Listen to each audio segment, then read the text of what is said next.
honestly, because I couldn't describe the organs in my mind. Thirikari cia county hamwe na honge itiganite cia githirikari ikoretwo ikimurikwo ni undu wa uhuthiri muru wa kigina kia muingi na makiria thiini wa mitaratara ya uguri wa indo cia mahuthiro ma thirikari.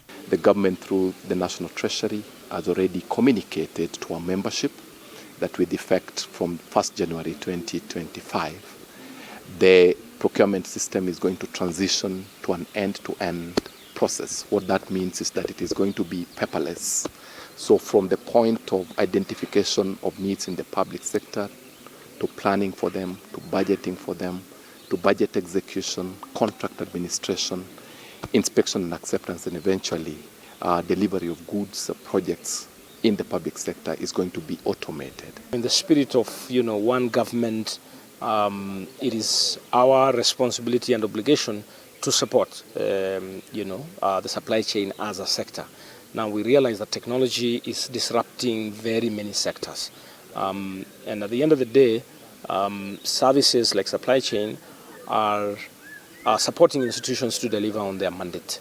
Riu kuri na mufango wa guthamiria mihango ino thiini wa mitambo ya kiriu na kuringana na murugamiriri munene wa ruhonge rwa Kenya Institute and Supplies Management Kenneth Matiba, thirikari ikuhonokia makiria ya gicunji kia 30% kia mbeca IHUTHIKAGA uru.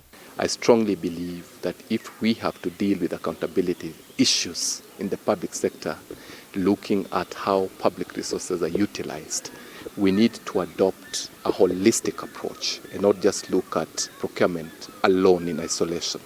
Akiheana ngerekano na mabũrũri ta Rwanda, Matiba augite mutaratara uyu ni ukunyihia ngukumio na uhuthiri muru wa mbeca cia muingi. Because it has assisted many countries in the world that have adopted the same to save close to 30% of their public procurement spending.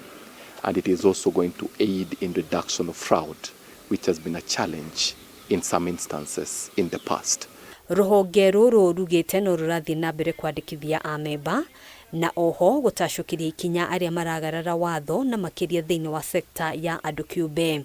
We have seen close to 3,000 new applications and registration at the institute, and that is the gesture of the impact that we are making when it comes to compliance enforcement. So I can be able to give you the comfort that this is going to continue.